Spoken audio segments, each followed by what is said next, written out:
Hi, everyone, and welcome to Turning a Moment into a Movement. I am J Love, and I represent the Justice for Gerard movement. Gerard is my son who was wrongfully incarcerated for a crime he didn't do, innocent and in prison. And so from that journey with Gerard, it birthed this movement, to turning a moment into a movement. And we come here every Friday at 6 p.m. to educate our community, families, and loved ones about wrongful convictions, injustice, over sentencing, anything to do with injustice. That's what we're here to talk about. So I'm glad that you are here. Thank you for joining us. We have a wonderful lineup for today. I am excited about this conversation about prison reform or prison abolitionists. I think having this conversation, it will open our minds to a new way of thinking and offer a conversation that we can extend to others. So thank you for joining us. And I'm going to bring on our panel, and then we're going to introduce our guests. Hi, Reverend Tia. Reverend Tia, you muted. I'm up here just talking away. Hello, everybody. Oh, my goodness. It is a wonderful joy to be here today. Good to see you, Jay, and great to be here on Turning a Moment into a Movement. And, I'm just grateful for what you're doing, what you've done, and how you change things around for your son, but not just your son only, for many people who have decided to get engaged. Yes. And begin to make decisive decisions about change. And that change, of course, begins within. It begins with us. It begins now. I am a minister over one of the many ministers at Transforming Love Community, where love is transforming lives. And I'm also a doctoral candidate. But most of the time, I am working with people with mental health and children. And I'm excited about, what I'm doing right now. That when you think about, we are not all of these positions. The reality of who we are is actually undefinable. And Yeah. I want us to know that God has called us, and God is calling each and every one of us to take a stand for righteousness today. And I stand with you and all of the people on the platform in doing that at this moment. Thank you so much. Thank you, Reverend Tia. I'm so grateful for you for, joining me on this movement. It's been, I appreciate, everything that you do. And so I wanted to tell you that. Thank you, thank you, thank you. Love Mm, you. I love you too. Hello, Attorney Hugo Mack.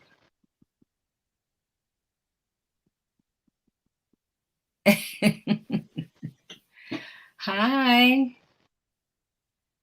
We can't hear you. You can't hear me. Uh-oh. Uh-oh. Well, we're grateful that you're here, Attorney Hugo Mack. Normally, he introduces himself and let us know who he is and what he does. And we're going to come back to Attorney Hugo Mack Mhm. because we can't hear you.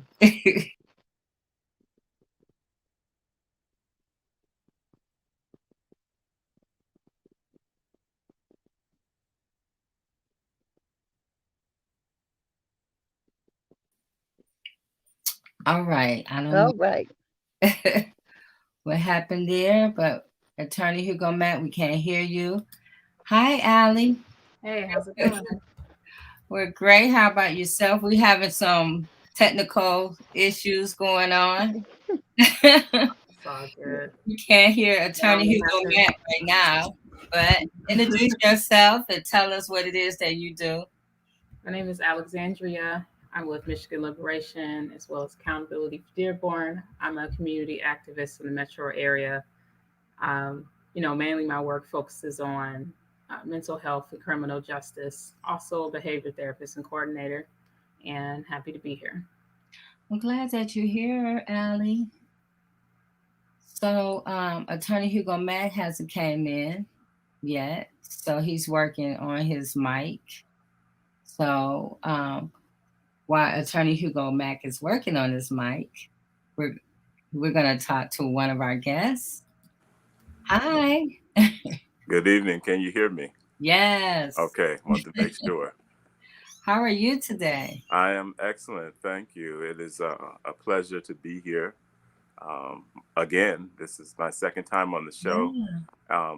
I honor this moment. I'm humbled by the invitation, and I am in awe of how this has grown. Your platform, your rollout, the presentation, it is absolutely exceptional. And I applaud the work that you're doing. I follow you daily, uh, and I'm just very inspired by the work that you've been doing, and that even though Gerald is home, I remember you were doing this before he came home, Yeah. and the fact that he's home and you're still doing this for the other sons and daughters who are on the other side of the wall. I honor you as a mother, as a queen, and I really appreciate what you're doing in this digital space, which is, if I could use the coin, the new frontier, if you will. This is where the work needs to happen, Yeah. in this digital space. So Thank you. I appreciate you. And all that you do. Um, the notes from the village. Awesome. bless you. Awesome work. Thank you. Um, and we're going to bring in our next guest. Hi. Hi, Kenneth Nixon. Hi, how are you? Great. So glad that you are here. Introduce Hey, yourself.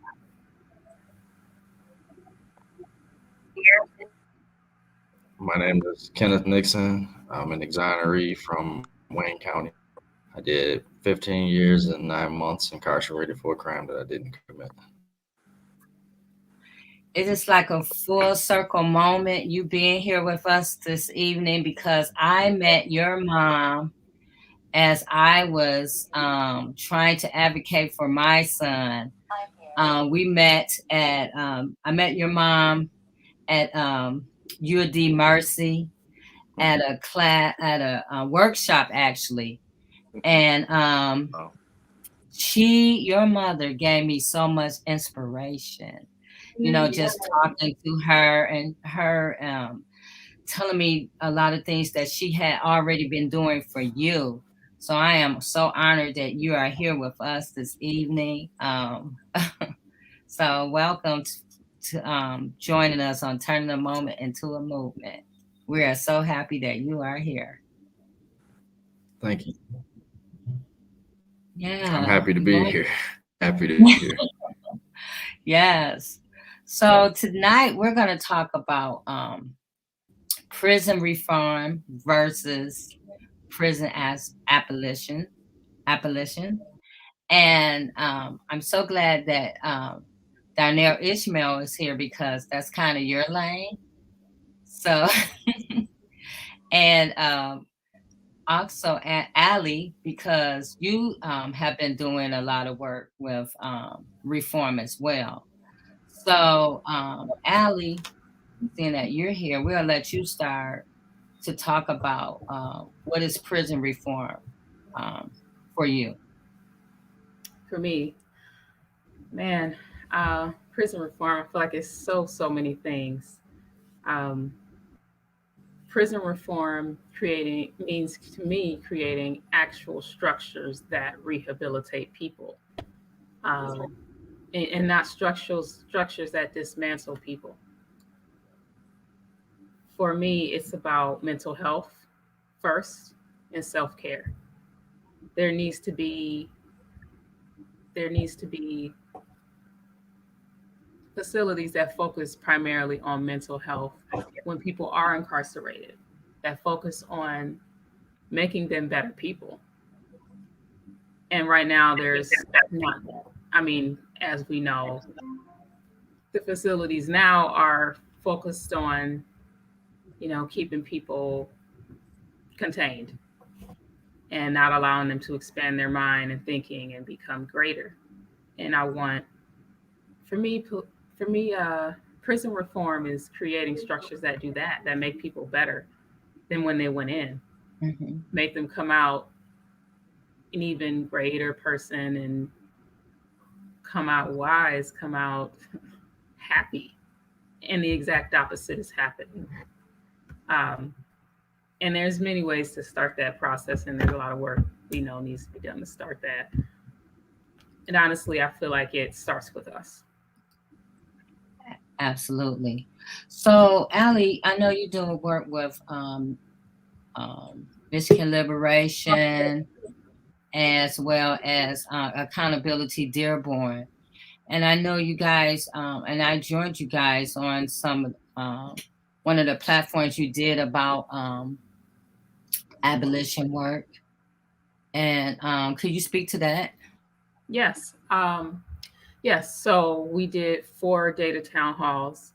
And the reason we did this is because it's because of the data we gathered through Freedom of Information Act requests we put in with the city of Dearborn. And we requested 10 years of data from the police department showing citations, arrests, cost of service as well over the last 10 years.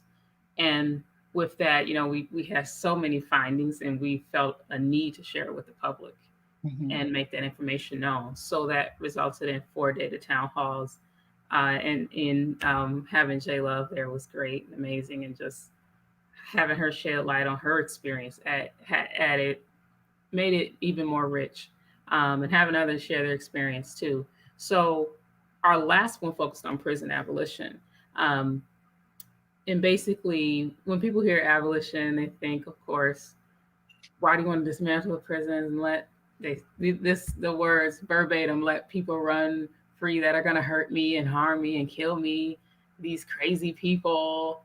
These are the different things. There's people that deserve to be there. They're going to kill everybody. If you look at the chances of you getting killed right now, you'd be scared. if you knew the actual statistics. So it wouldn't be any different to see a system recreated in providing better resources. Like nothing, it has just, when you think about like just dismantling something, we know even if someone wanted to just dismantle something, it's not just gonna dismantle and then people are just gonna run free. We know that's not how it works. What abolition means is, you know, dismantling the current structure that is harming people and creating a new one. And with everything that includes, whether dismantle, like abolish, defund, all those things, what it really means is get us away from, you know, injustices and move us towards justice, move us towards a system that allows rehabilitation. So it's not just abolish and then nothing happens. It means that there's going to be a road to a better world, like a road to better, not prisons is not what I'm gonna call it, rehabilitation centers, away from prisons and towards rehabilitation centers. And that is going to include a process. So when you hear abolish prisons, it means abolish prisons and create a process to move us towards rehabilitation centers. Because the first prison we need to abolish is the prison of our minds. You know, the way we're thinking, the way we're been programmed to think about criminal justice and reform. So yeah, like I've been on, you know, talking to different politicians and things, and I've said things like, okay, what about our mental health professionals being called, you know, in these scenarios instead of the police when these things are not involving them? And it was immediate wall up when I even asked that. And I don't understand why there's a wall. They're essential and they're needed, and that's their role. It's almost like the police is untouchable, and it's hard for me to wrap my head around. But all it means is us creating a better system and making ourselves, separating ourselves from that current system that is racist and harming people. So Attorney Hugo Mack, I see you're back. Yes, I'm sorry. I had to go slap in our police department officers 2 or 3 times. So I was off for a minute. So I apologize. I'm back now. Introduce yourself, Attorney Hugo Mack, and let us know who you are. Well, yes. Well, as our guest will soon find out, I'm really not the normal attorney that you might think on the streets there, okay? You know, and for the edification of our guests, I'm the only criminal defense attorney in the state of Michigan. My office hours are from 9 p.m. to 4 a.m. So you see, because for me, I pride myself on representing the for real people, you know. Some of my contemporaries in law school, they want to represent the rich people that drive over the bridge in fancy cars. I always want to represent the people that sleep under the bridges, you know, in cardboard boxes, you understand? So that's where I've been coming from my entire life. And as a criminal defense attorney, I'm proud to wear that badge, because in my life, I know what it means to face a wrongful conviction. I know what it means to come back from nothing. I know what it means to be discriminated against. And I know what it means to face impossible odds.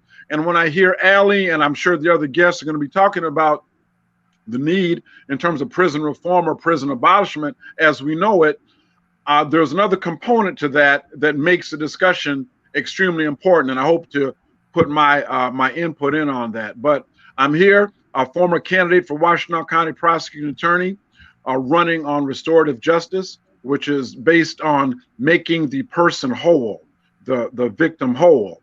Because of the 10 million people in the state of Michigan, if somebody busts out your car window, guess what?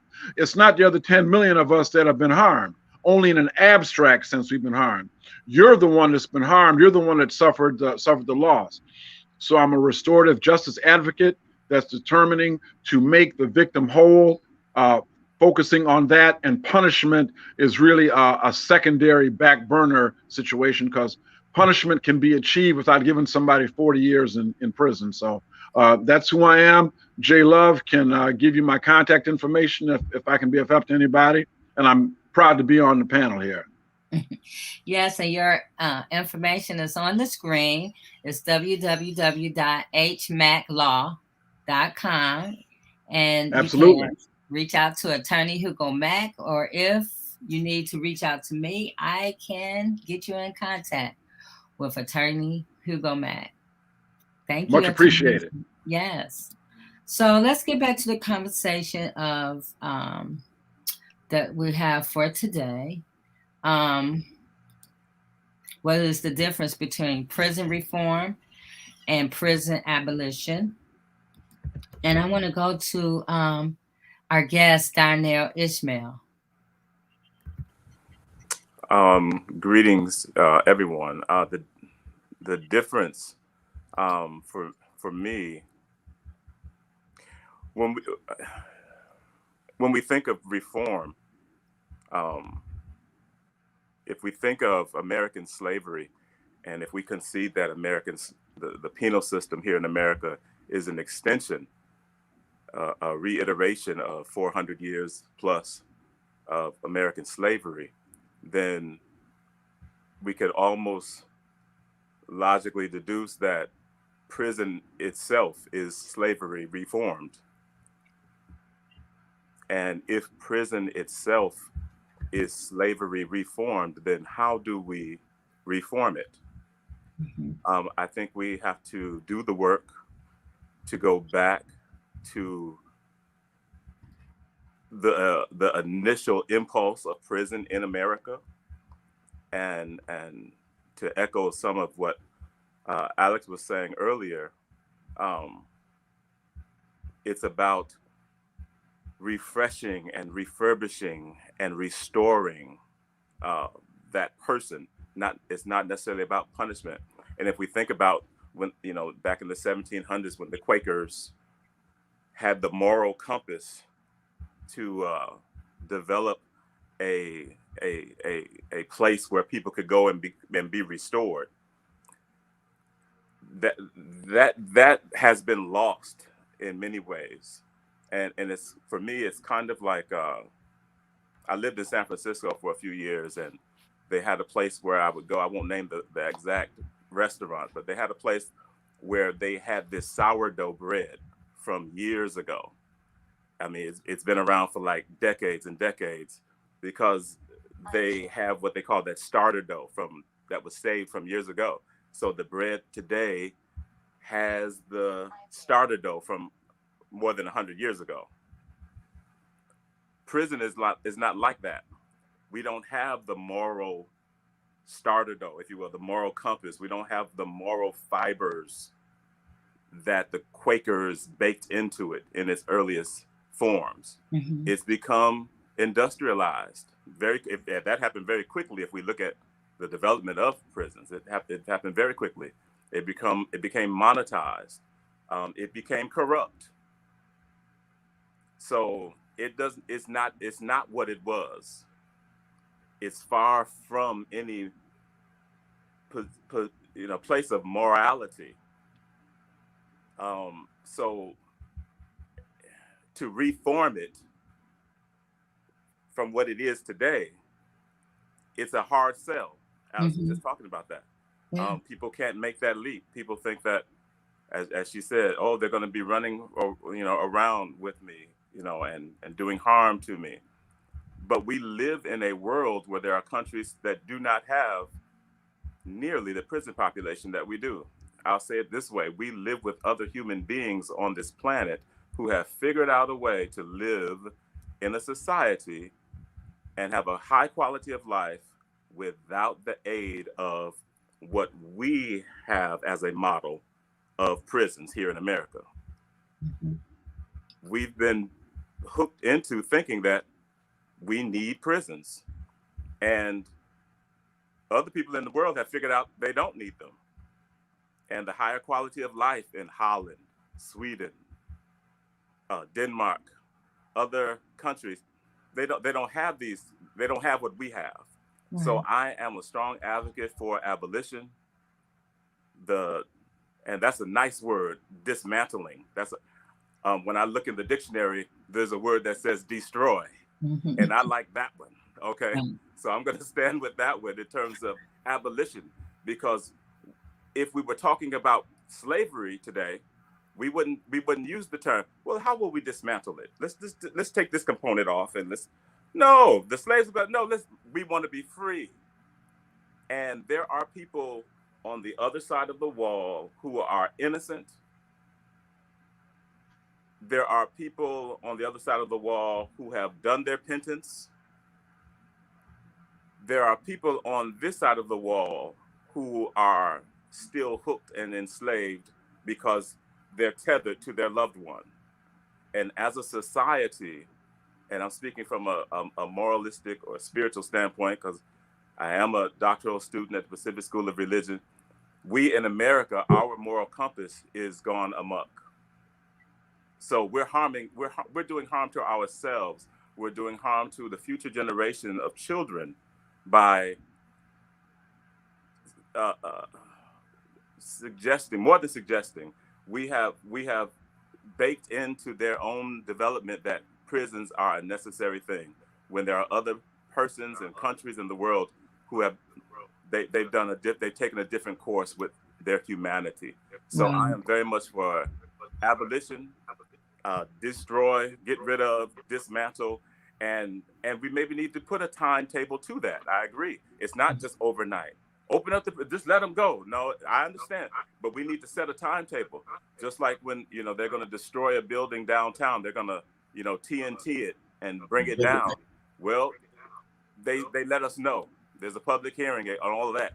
All right, on such and such a date, we're going to get rid of this building. We're going to destroy it. And then they go through the building to make sure nobody's in it, and then they stack it with the TNT, whatever the procedure is. But they bring that building down. And as revolutionaries, as reformists, as activists, as abolitionists, we work to push the envelope in terms of this to happen in my lifetime, or this needs to happen in the next 5 years. We need to establish and hold our legislators, make them accountable. This needs to happen during your term alone, or what? Something, I don't know. I'm sorry, I've talked long enough. I did have something to add to what you're saying. Yeah, like what you were saying about how other places look different. That really resonates with me, because I'm thinking about places like Sweden, and I'm thinking about how their recidivism rate or rate of return is down to 16%. And I'm thinking about how the prison population there has decreased since 2004. Then you look at America, right? And you look at, you can look at the information from the Department of Justice, from the Federal Department of Justice, like from the president's, all of his representatives, they all know this. You could look at that and you see that there's like 83% of those who went to jail returned at least once in 9 years. And I was looking at a report from 2018 from the Department of Justice, and it was just saying like they were at least arrested once within those 9 years. That's not rehabilitation. The same thing is happening over again. Your structure does not work. How many times are you going to try the same thing over before you claim it? Like that's insanity, right? Like, isn't that what we say? So there's other things that are being done that are successful. So I don't know why we haven't tried it. A lot of me feels like it's because the people that are in charge, that have these positions, don't have humanity, don't care. And you need to have that first before you can do that. You have to care about people, regardless of where they come from, regardless of what they've done.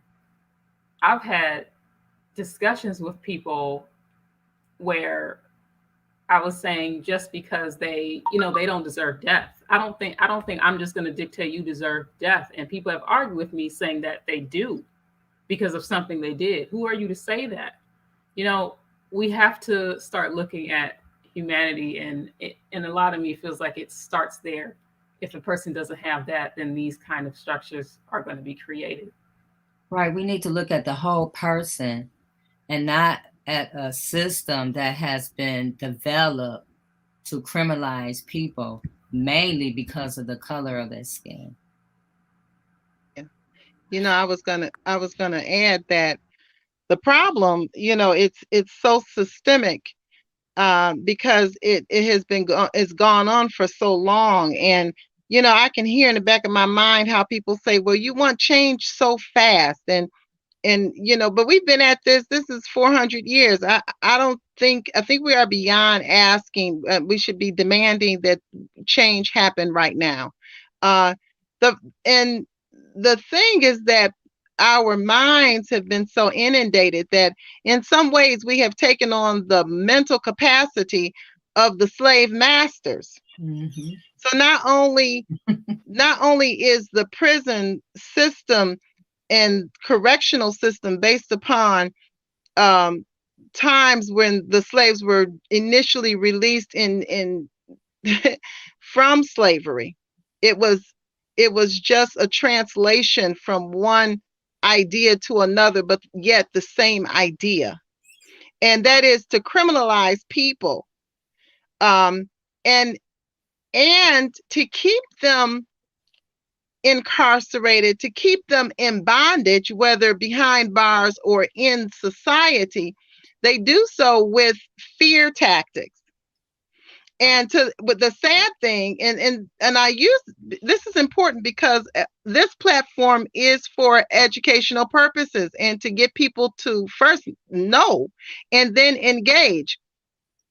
But you can't sit back and watch these things happen, not realizing what started it, not realizing that you too could have that same mentality, even though you may be African American. Because you don't know. Mm-hmm. When you're afraid of your own people, you're afraid of people because of the color of their skin or because they're just not like you. You're afraid. These are fear tactics.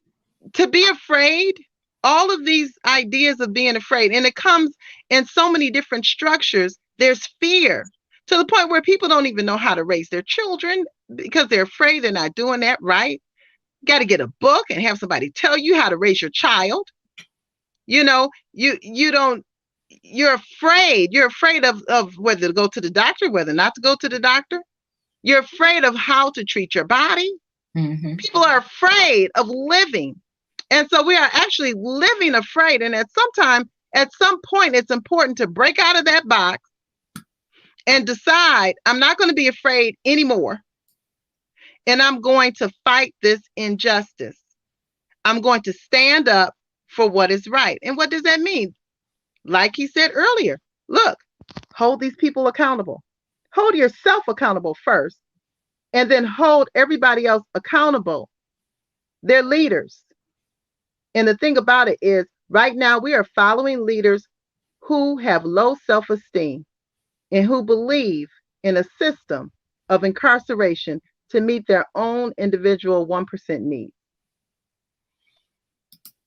Oui, Rabbit. Ken, do you have something to add?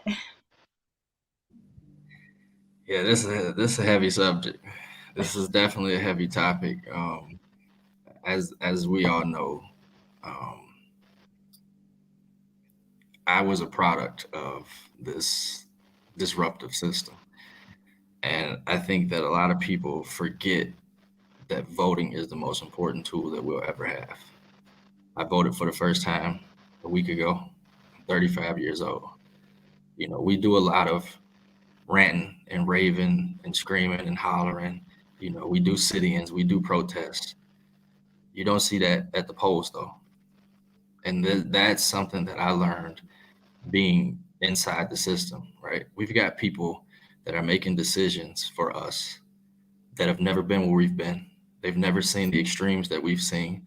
They've never witnessed the horror or the violence that we've seen, but they're making decisions for us as if they know what it feels like to be where we are, when in reality, they don't. They know nothing about us except what they see on TV or the stories that they hear in the news media. The reality is, and I got a lot of flack from a lot of people when I said this, but it's the truth. I don't believe that anybody that makes more than $1 million a year can speak for me. You've never seen what I've seen. You've never experienced what I've experienced. So how do you feel like you should be able to make decisions for me? You don't know what public school looks like. You don't know what the streets look like. You don't know what the inside of a prison cell looks like.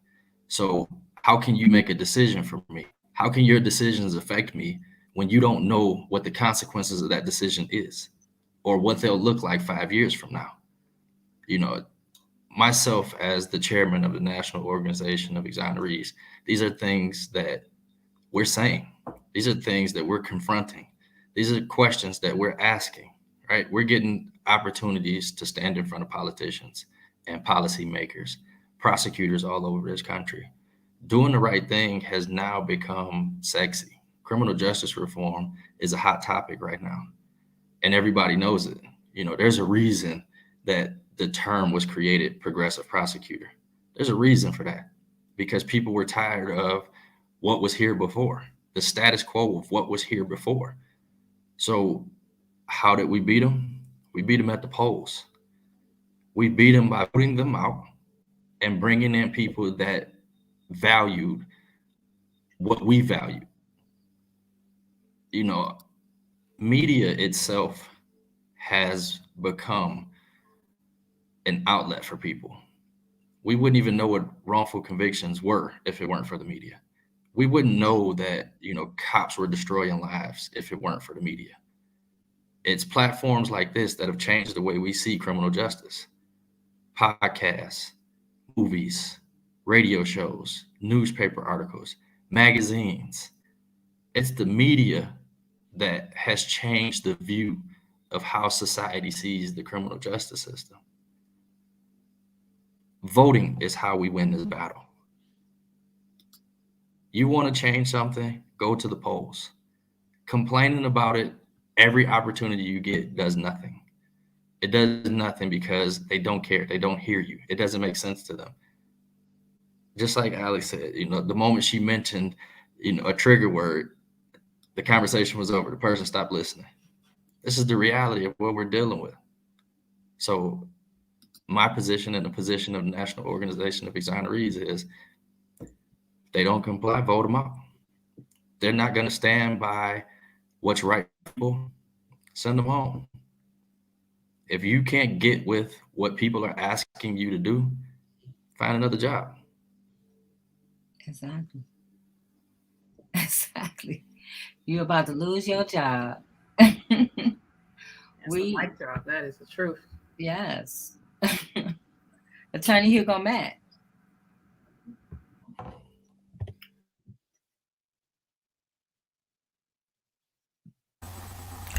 Once again, technology confronts me. One of the things that I really want to add is that, the whole incarceration and racism, it can't be separated, okay? We have not had the courage in this nation to deal with incarceration and racism.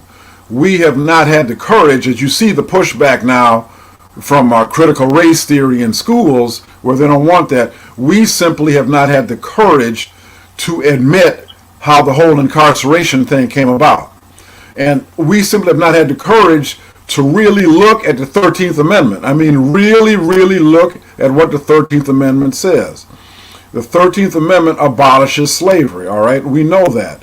And it says involuntary servitude is prohibited except for what? Except for what?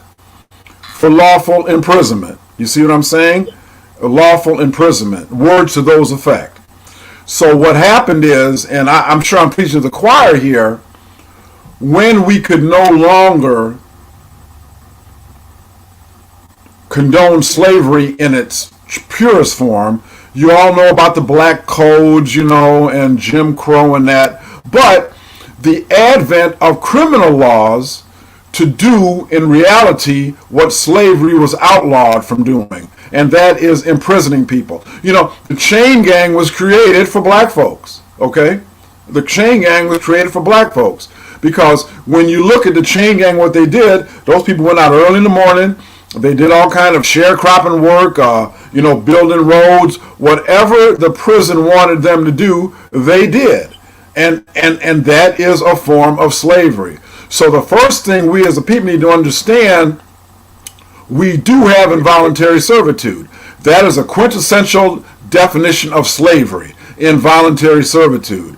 But we have it now under the guise and rubric of laws and penitentiaries. So the other problem is, after we acknowledge the advent of laws, which really were developed primarily to keep black folk in line, okay, really to be honest about it, the advent of the Second Amendment, which really never included black people. Black folks, when the Second Amendment was enacted, they were never intended to have guns, ever, okay? So the whole concept of, well, we need guns to protect the nation from the British, well, they needed guns to protect themselves from black folk too. Okay, see, that's what that all was about. And the establishment of a militia. We all know the advent of militias were originally slave catchers. You know that. That's the purpose of the militia. We all know the advent of what we now call police, originally slave catchers. You know that. So now, until we as a people acknowledge the genesis of our penal system, the genesis of our laws, the existence and expansion of white supremacy, we will never ever honestly address the issue of prison reform or prison abolition, because most people continue to hide behind the rubric of, well, don't do the crime if you can't do the time. In an abstract sense, that's true. But when you have police that focus, which was a big part of my campaign, by the way, in certain neighborhoods in Washtenaw County, south side of Ipsy, when you have more law enforcement focus there than you do, let's say, in Chelsea, well, then quite naturally you're going to get more people that are arrested. It doesn't mean there's more crime or wrong going on necessarily in Ipsy than Chelsea. It's just a matter of law enforcement, and it's a matter of the discretion that police are given. Another part of my campaign, police are the first arbiters of your rights, all right? They are the first people to determine what rights you have. Well, no, Mr. Mack, the courts are. No, they aren't. When that policeman stops you on the street, they make a decision what's going to happen with your life right then and there, okay? Whether to pull a gun on you, whether to whip you, whether to spray you with mace, whether to say he's reaching for a gun and blow your head off. They're the ones. So until we realize the advent of supremacy, which still exists today, from the Constitution on down in the penal system, and start to address these public officials, these prosecutors and police, and start putting them in prison, I'm not saying the conversation is academic, but it's hard to move the ball downfield. That's all I'm saying. Exactly. I want to go back to something that Allie and Ken kind of talked about a little bit, about the tag word reform, criminal justice reform. It became a tag word for a lot of people who were running for office, and they ran for office based off of criminal justice reform. And because it meant so much to our communities, we gave a listening ear to criminal justice. Anyone who said they were running on criminal justice reform, or anyone who said anything about criminal justice reform, we were all in. But as we look 2, 3, 4 years later, do we really have criminal justice reform? Are we really, is that really going on right now? We've been talking about qualified immunity, even with the George Ford, the whole debacle. We were all in for the George Ford bill, but did that really happen? are we really living in the times that we can say that we're living in criminal justice reform? Can I address that before anybody goes? Go ahead. Yeah. Go ahead. So I'm sure that pretty much everybody on this call knows, what we do as an organization, right? Mm-hmm. And I can say in the 5-6 months that I've been at the helm of the organization, I've seen some change in ways that I never could have imagined, right?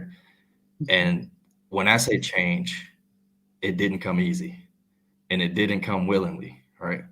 But we're forcing our way to the table in rooms that we were locked out of prior. And when I say locked, I mean like deadbolted locked. I've been in the room with some of the most conservative Republicans that people can think of, face to face, and challenging them. Not just Republicans, Democrats, right?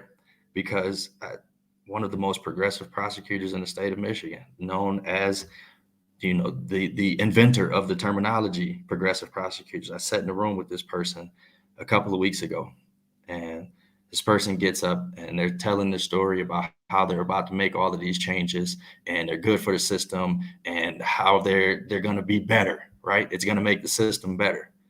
And I'm sitting there and I listened and had no intention of speaking at this place, none whatsoever. I was just there to observe. And after this person says what they say, I just asked a very simple question and it sucked the entire energy out of the speech. How would you know? How would you know what the consequences of all those decisions are going to look like? You're a 40-year career prosecutor that's been in a suit and tie your entire life. How would you know what it's going to look like on the other end of that decision?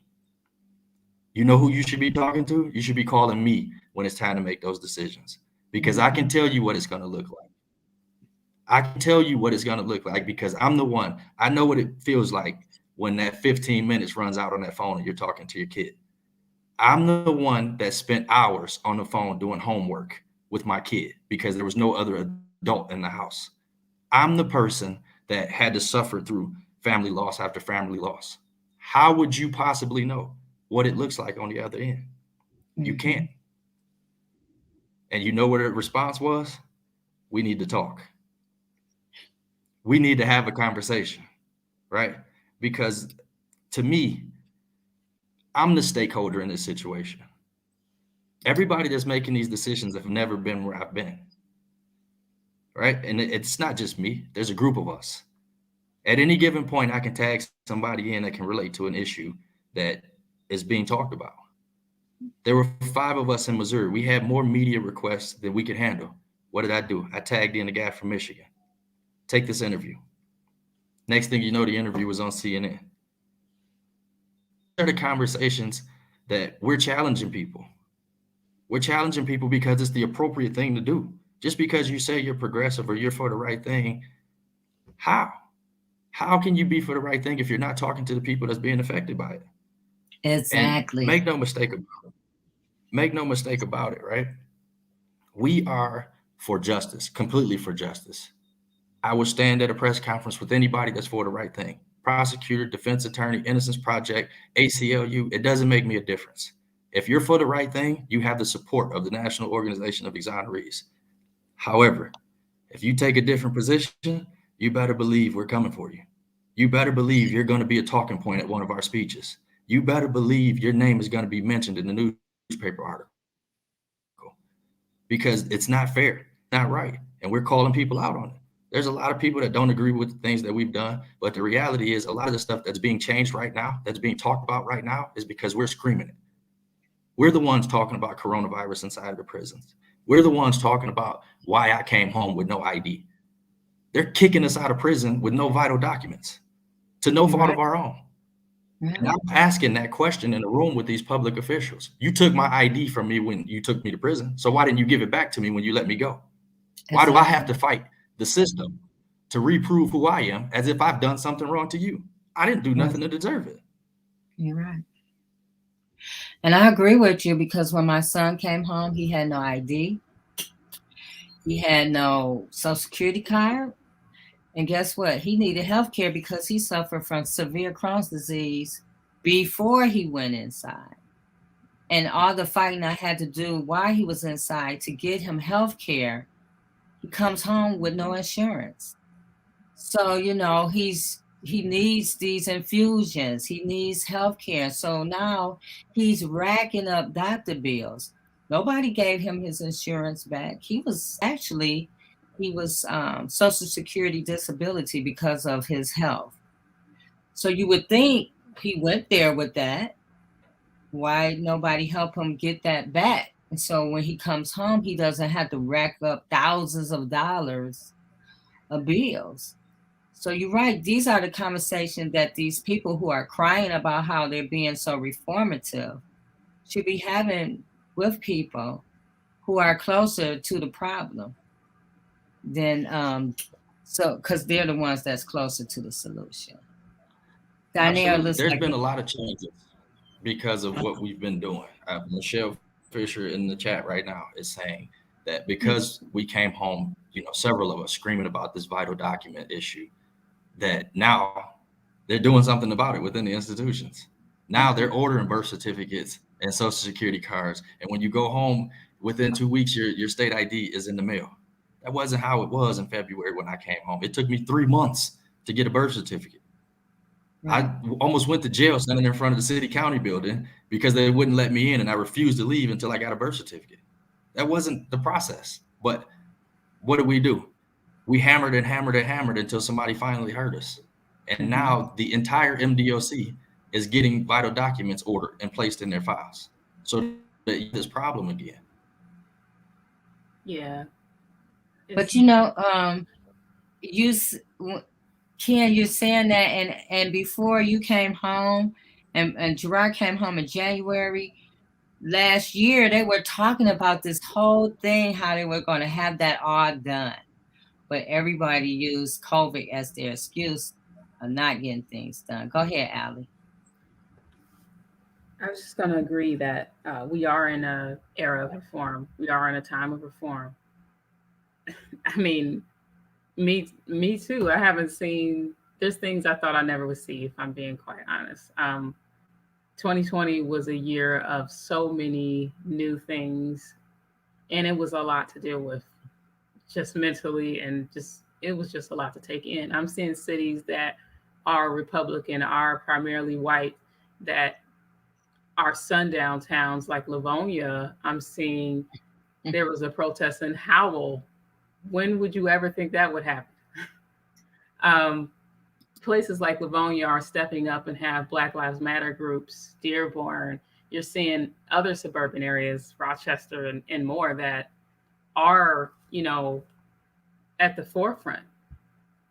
You're seeing people go to their local government and question these things, question different proposals that lead people to prison. That is real. People are addressing things locally now. I'm seeing people address their city charter documents, that what the documents that they follow to see how the city is going to be ran. I'm seeing people look into that and actually know what it is. That this is not something that people were doing prior, not young people especially. I have not seen that, and I'm seeing that now. There's city charter documents that haven't been revised since 1982, Pontiac, Michigan, I believe. So there's things like that that are now being revised, and that isn't the only place. So we are living in an era of reform, and yeah, I just hope it keeps going. It has to. Right. So when we're talking about reform, and then we're talking about abolitionists, and I want to go back to Mr. Darnell Ishmel. Is there anything with the current system that we should save or we should keep? Is it worth saving? I think, to be quite honest and straightforward, absolutely yes. There are things and components, artifacts, if you will, of what we've come to know as the American penal system that we should definitely save and preserve and keep and put on display.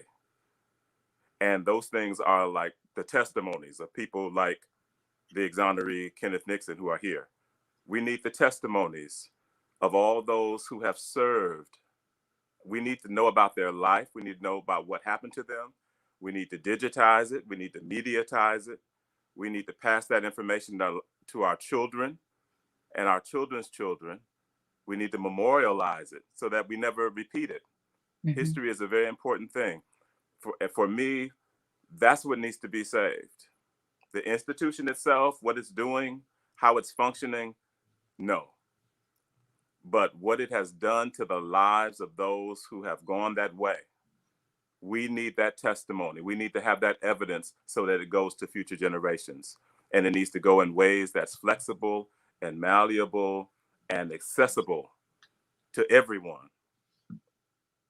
I don't think that there's anything else, I could be wrong, worthy of saving from such an institution that at the heart of it, it's been corporatized. There's maybe more than 7 million people that are in prison today. Some percentage of them is doing labor for corporate America. Even if it's just, say it's just 1 out of every 7, that's 1 million people that's doing free labor, basically, for corporate America. Those people are not going to go against their own interest. They're not going to go against what helps to line their pocket, that helps to keep them afloat in a financial kind of a way.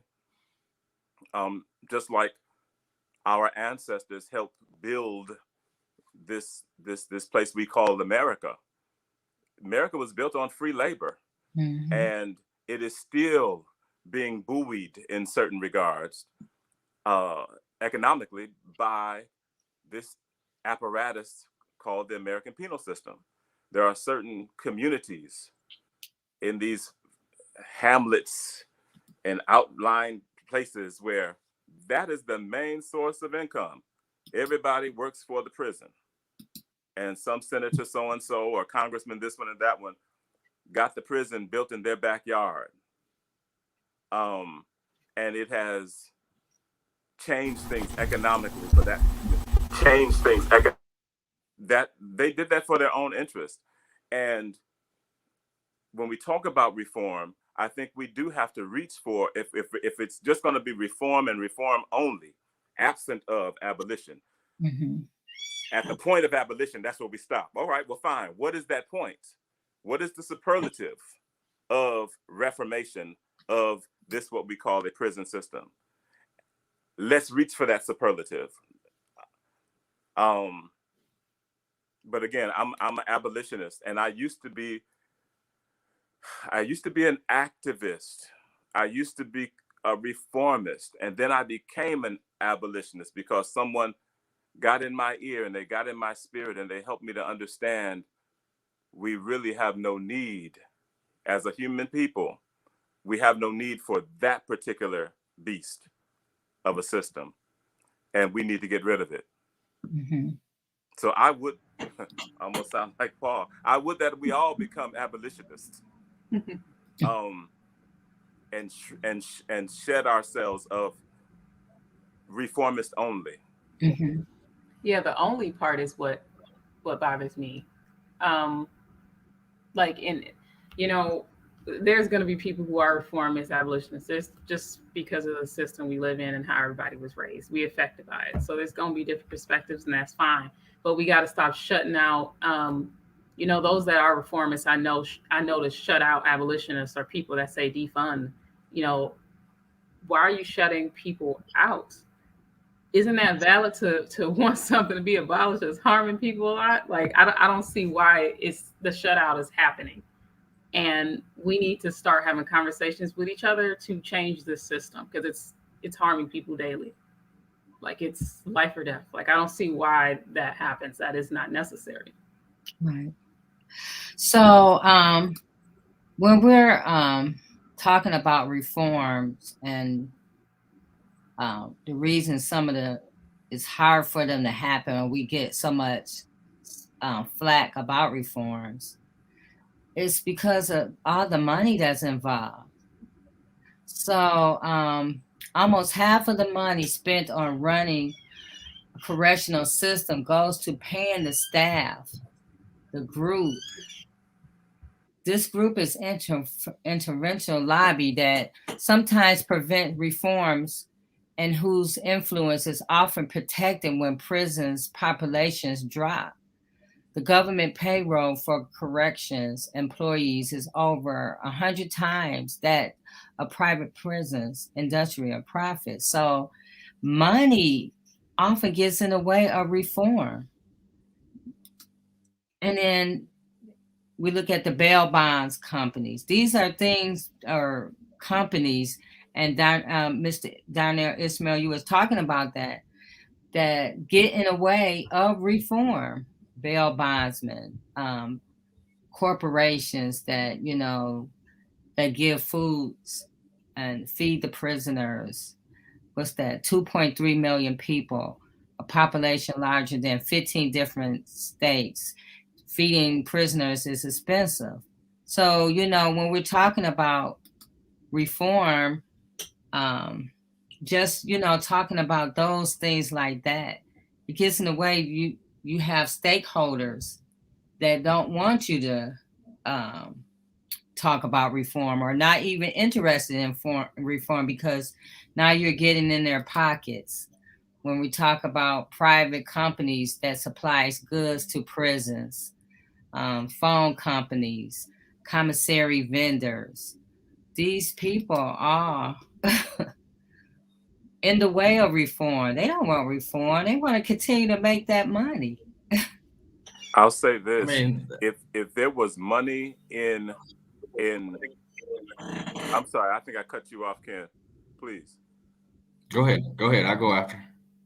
I'll say it very quickly. If there was more money on this side of it, and people understood how to privatize this, that, and the other, and make money on this, then everybody would be saying, "Oh yes, let's get that money out of the prison system and have it on this side."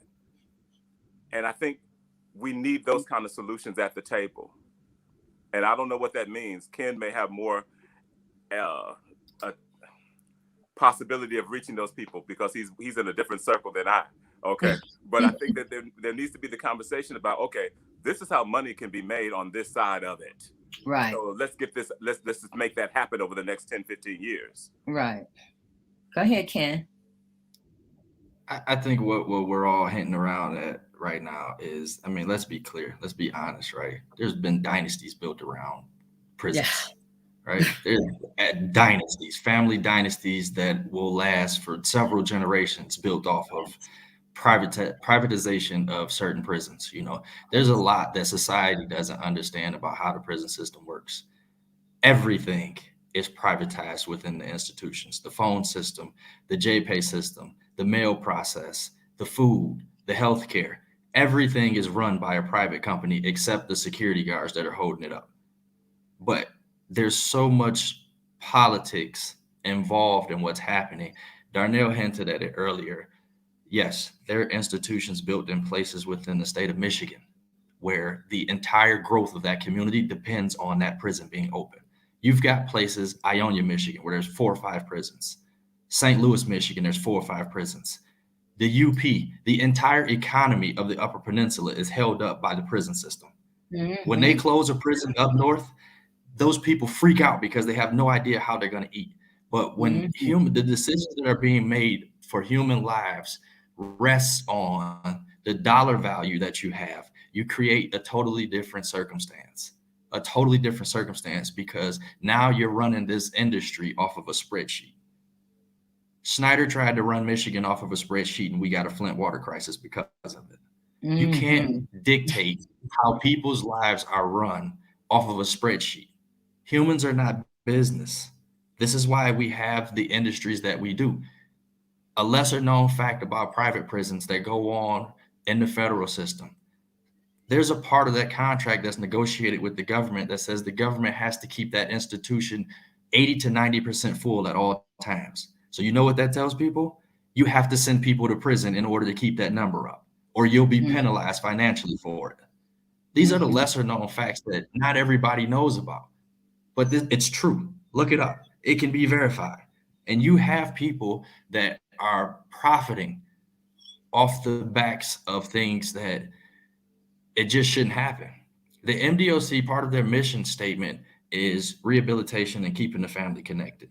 How can my family stay connected when I'm paying $15 for a phone call? I got to choose between whether or not I'm going to eat this week or I'm going to call my kid. Mm-hmm. That's a hell of a decision to have to make when you have to suffer. Somebody's not going to make it. There's 5 major things that you need to survive inside the institution. And I promise you, on a day-to-day basis, something gets sacrificed because you can't afford to handle it all. There's no way for you to be able to sustain all 5 on a regular basis every day. Somebody's not going to get called. You're not going to eat something. You're going to suffer through a health issue. You might not be able to write somebody a letter or send back a JPay message. Something is going to get sacrificed because you have no other choice. And you have to pick between the lesser of several evils in order to make your day safe and accountable. You have to be able, those are decisions that not everyday people can really understand.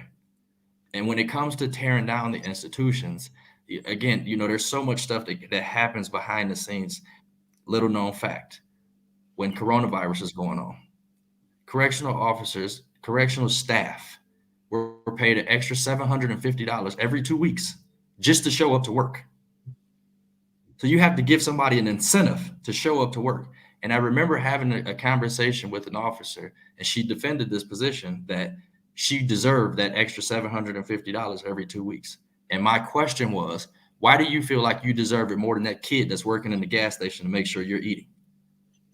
Or make sure, the kid that's working in the grocery store, making sure the shelves are stocked. So when you leave here from this exorbitantly paid job to go and find you something to eat tonight, that kid that's making $15 an hour and barely making it, he has to go to his job because that's the only way he can eat. But you get a $750 bonus to do what you're asked to do on a regular basis. Make that make sense to anybody. That nurse that has to go into this institution on a regular basis and suffer through whatever illnesses that people might bring them, they weren't getting $750 every 2 weeks. The people that held up the economy and made sure that everybody was able to survive didn't get that $750, but yet these overpaid babysitters got an extra $1,500 a month to come to work and sit around and do nothing. Well, they did something. They brought COVID in. Yeah, That's what they did. They brought in the COVID. Because where else did it come from? But that's a whole nother conversation for a whole nother week. But I agree absolutely with everything you said, because there were kids that was working at Kroger's. A few people died, and they didn't get extra money to go in Kroger's to keep that grocery store open so you can go and get your food. So I agree. Attorney Hugo Matt? There were people way more deserving than corrections officers. That's for sure.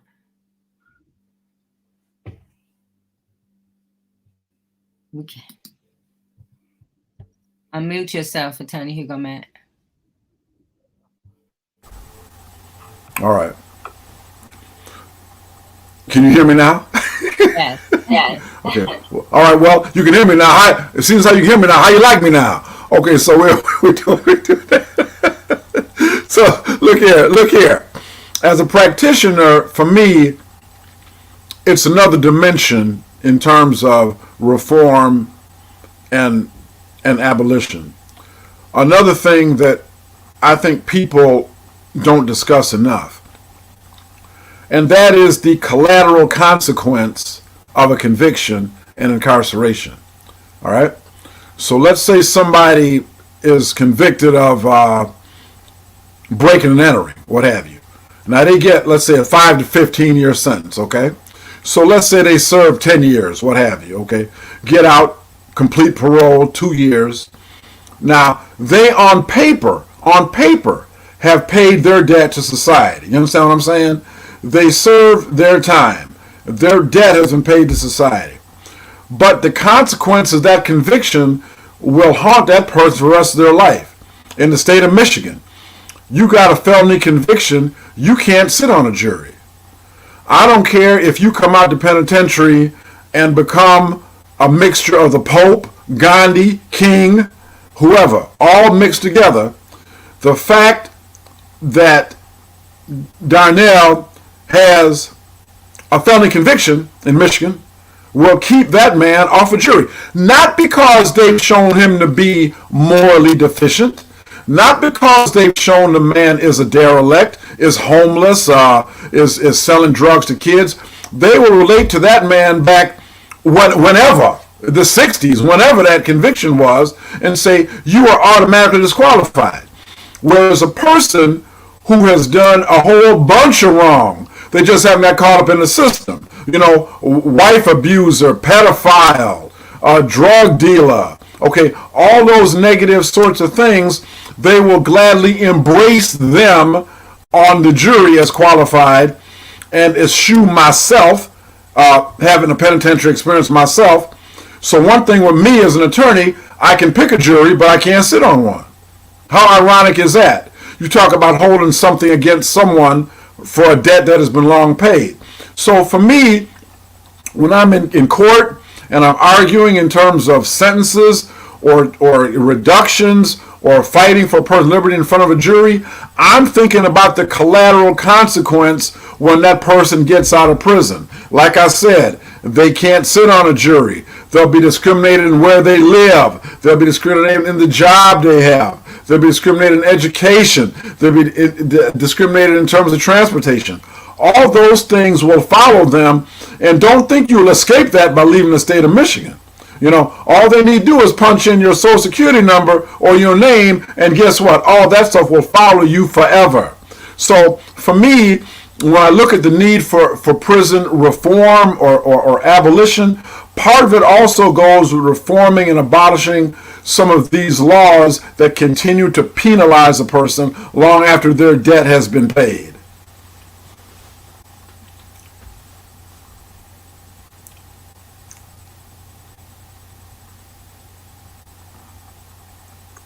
Jay, you're here. I can't hear anybody. Darnell. Sorry.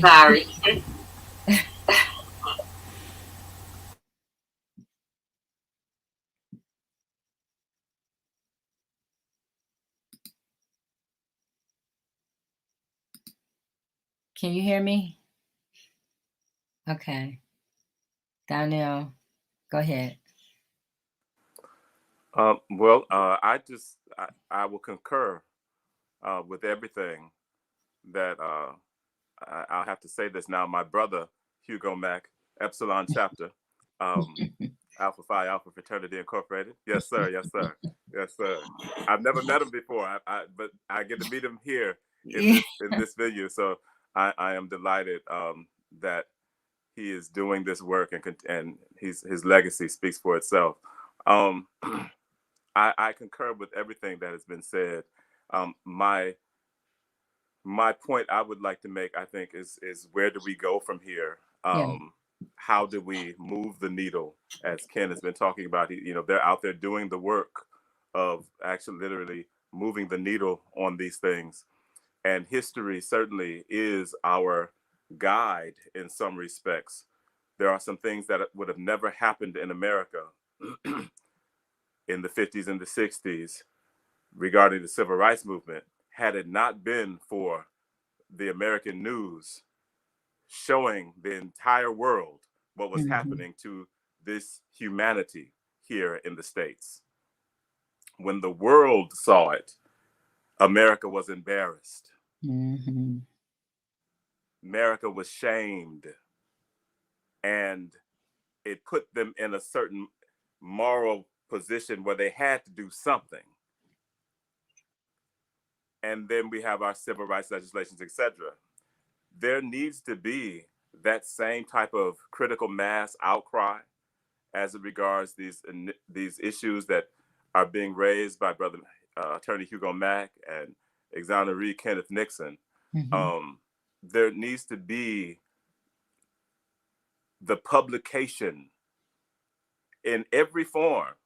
I remember during the Corona thing, we were putting Notes from the Village, we started doing these podcasts, and we would receive a phone call from those who are on the inside. They would give us their testimony. We'd record it, and then we'd post it on YouTube. And we try to get people to, hey, this is what's going on. I remember there was an incident in Louisiana where one of the gentlemen who was on the other side of the wall, he had a phone, and he took his phone and he showed America what was going on. And then 2 or 3 days later, we didn't see those images no more. It was a blackout. Mm-hmm. They got rid of that. And you'd be hard pressed to probably find it even today on the internet. How do we create within what I call the subterranean community, that is the community that is well below grassroots? How do we bring up the truth from that subterranean community, as that young man did in Louisiana when he was saying, this is my friend and he's dying from COVID. This is what's happening in the cell, and America blacked it out. How do we create that sense of groundswell? Because I'll say this to reiterate what I said when I was invited here before. How do you turn a moment into a movement? A moment into a movement. That whole word, momentum. We've got to have the momentum. Mm-hmm. It can't just be a muscularized exercising of what we feel our rights are. We have to have something, a win behind us. There has to be a momentum that comes. And I believe that will happen when we really go wholesale for the superlative, and when we really go wholesale in terms of publicizing what's going on. And again, I applaud your platform and what you have done to keep this voice in front of the people. And I really hope that more will see this and be encouraged by this, and that we'll create that groundswell and that momentum that changes lives. Yes. I want to answer that question real quick. Let me Go answer ahead. that question before you go. How do we turn this? How do we turn this moment into a movement? The blueprint is right in front of us all. We do it together, and we control the narrative. As long as what's happening, we control what's being said about us. Come on, man. The reason that you remember that Louisiana case is because he was controlling the narrative. The institution didn't tell you what was happening. He showed you what was happening. We control the narrative. As long as we dictate what's being said about us, you can't go wrong. That's what's made us so successful in our exoneree movement, because we're controlling what's being said about us. The news isn't saying it. The institutions aren't saying it. The Innocence Project isn't speaking for us. The Conviction Integrity Unit isn't speaking for us. We're controlling what's being said about us. That's the reason we've been so successful at challenging people. We're controlling it. When you step away and you allow other people to control what's being said about you or how you move, that's when you lose control of that moment. This is how we dictate turning this from a moment into a movement. We do it together, and we control what's being said. If there's a politician that is not siding with the people and he's voted out after a first term, it puts everybody else in Congress on notice. Why? Because we control the outcome. If we didn't like what he did, we got rid of him. And you're next if you continue down this path. Control what's happening. We don't have control. Yes. Reverend Tia talks about that report card. You give them a grade, F, you out of here. But that's why we're here, turning a moment into a movement, because I felt so deep about telling the story, owning your story, not let somebody else tell your story, because once someone else tells your story, now they're controlling the whole entire narrative. That's what Ken said. We have to tell our own stories. We have to build our own platforms. That's what Sam Riddle, when we came back and he came on here with us, he said we need to have a 24-hour, news type of situation going on all day long, where we're owning our stories, we're telling our stories, we're educating our communities, because that's how we get unity, and that's how we win. We organize, we win. We educate, we win. Attorney Hugo Matt. Unmute yourself. Once again, I continue to be embarrassed. So, much respect, Brother Darnell and Brother Kenneth and our leader, J Love. I love you, J Love. Ain't nothing you can do about it. And the thing of it is, I wholeheartedly agree with everything, but I also want you to know one man or woman can make a difference. Yeah. See, it got to the point where they were killing so many Christians, all right, in the arena, killing so many Christians because they kept stepping up and stepping up and stepping up. And it got to the point eventually where they say, this has got to stop. It got to the point, and I'm not trying to proselytize anybody, but it got to the point where even the emperor himself, after Jesus, took about 300 years, after Jesus had been crucified, became a Christian himself. You understand? So what I'm saying is, all of us are that one irritant. You know how pearls are made. You get a grain of sand inside an oyster, all right? And in response to that grain of sand, those secretions that oyster pushes out to cover that grain of sand is something we know as a pearl. Okay? See, that's how oysters are. So each and every one of us has got the God-given ability and spirit to be that irritant. Look, I will be with y'all as long as I can, but I tell you, when they rise up against me in court, the judges get mad, they pound on that table, charge me with contempt, whatever it is, I might be writing y'all from prison the way King did or whatever. But it don't matter because I've seen the end of it and I know God brought me back from hell to do this job. So I love you. I'm glad. I'm so honored to be here. And so y'all keep on speaking that voice because at the end of the day, we're not only going to have one pearl, we're going to have a string of pearls. All right? And it's called liberty, Yes. Yes. Thank you, Attorney.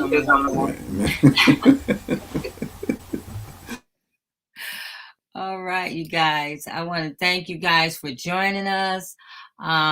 Is there anything you guys want to, Ken, is there something you want to close with?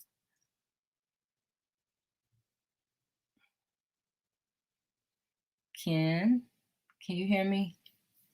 Do you want to close with anything? Absolutely. Yes. I mean, there's that old famous saying, you got to be the change that you want to see. Change starts at home. If you want to see something different, you got to show something different. I'm a firm believer in that. You lead by example. Kids are watching you. The next generation of people are watching you. The policy makers are watching you. There's a lot that needs to be done, but it requires action. Just all talk, it doesn't help anybody. The instigators, the agitators, the best ones are the ones that actually follow it up with something. Yes. As a group, we as an organization, we firmly stand on it. We don't always agree with each other, but we support each other. When one of us says there's an event going on, I'm gonna be here, it's very highly unlikely that you'll see us individually somewhere. It's highly unlikely that you'll see us in singular fashion anywhere. Whether it's an event, a birthday party, a baby shower, whatever it is, we move accordingly because it's important that we stand together. It's important to me. It's important to us as a group. It's important to us as an organization. We represent change. When people think about criminal justice reform and the pitfalls of what criminal justice reform should look like, we are an example of it. For the people that don't believe this stuff is true and that it doesn't happen in today's society, we are living, walking, talking testimony of what injustice looks like. Mm-hmm. Well, I just want to thank you for joining us, Ken. Again, I wanted to say, I'm so glad to see you. I was with your mom and, we were fighting for, you guys and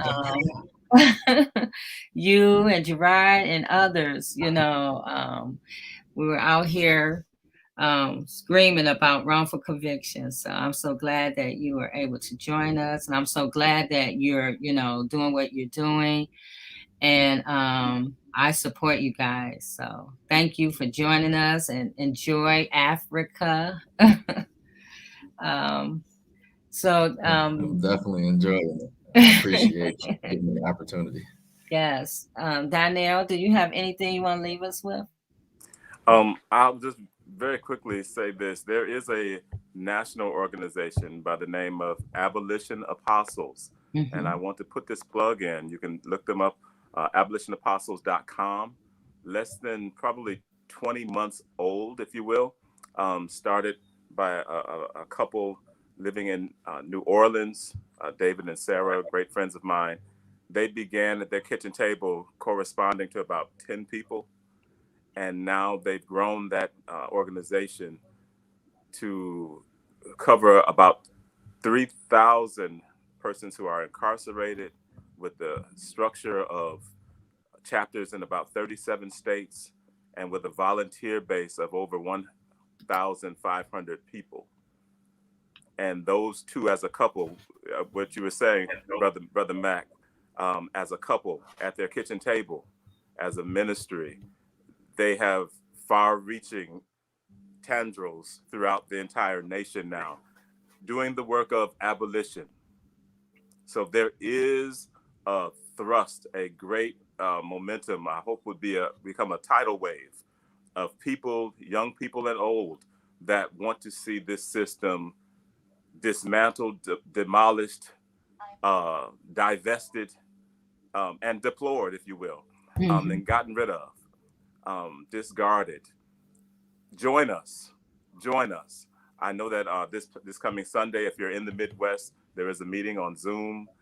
It'll talk about how to get involved with the work of abolition. There is probably a chapter in your state. If you're hearing this broadcast, please go to abolitionapostles.com.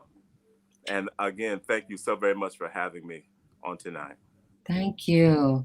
Yeah, change is necessary, and we have to disrupt and dismantle these systems that have oppressed us. It's time for something new. It's time for something better for not only for us, but for those who are coming behind us. Thank you guys for joining us. We'll see everyone next week. Thank you.